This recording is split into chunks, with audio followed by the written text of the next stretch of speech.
And అలాగే sir ఇప్పుడు ఏదైతే ఫుల్ స్టాక్ మీరు చెప్పారు అందులో బ్యాక్ అవును. ఎండ్ ఉంటుంది, ఫ్రంట్ ఎండ్ ఉంటుంది అని. అవును. మరి ఇది ఐటీ, నాన్ ఐటీ బ్యాక్‌గ్రౌండ్ ఇద్దరికీ సెట్ అవుతుందా? ఇద్దరికీ అవుతదండి. ఓకే. ఎందుకంటే ఈవెన్ డిగ్రీ బ్యాక్‌గ్రౌండ్ పిల్లలు గూడా హ్మ్. డిజైనింగ్ నేర్చుకొని యూఐ, హ్మ్. యూఎక్స్ పార్ట్‌లో హ్మ్. వాటిలలో గూడా జాబ్ ఆపర్చునిటీస్ ఉన్నాయి. ఓకే. ప్యాకేజ్ గూడా 4,00,000, 5,00,000 కూడా ఉంటదన్నమాట. హుహు.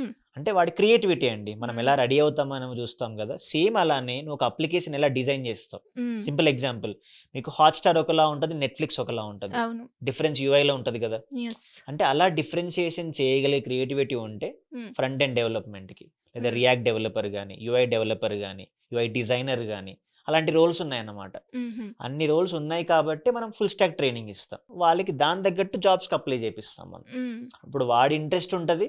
వాడు జాబ్‌లోకెళ్ళాక హ్యాపీగా ఉంటాడు గదా! అవును. హ్మ్. అంటే ఈ కోర్స్ ఒకవేళ నేర్చుకోవాలి అంటే ఎన్ని హ్మ్. డేస్ ఉంటుంది సార్?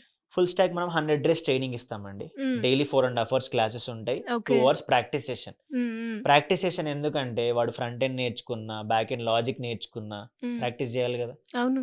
అలా 7 అవర్స్ కంపల్సరీ కేటాయిస్తే ఈ హ్మ్. 100 డేస్‌లో వాడు ఒక లైవ్ ప్రాజెక్ట్ బిల్డ్ చేసి డిప్లాయ్ చేయగలుగుతాడు. అది రెజ్యూమేలో పెట్టగలుగుతాడు. ఓకే. ఈ లాజిక్ కొంతమంది ముందే స్ట్రాంగ్‌గా చేసి 2 మంత్స్‌లోనే జాబ్ క్రాక్ చేసిన పిల్లలు గూడా ఉన్నారు. ఓకే. ఆ విధంగా ట్రైనింగ్ జరుగుతదనమాట.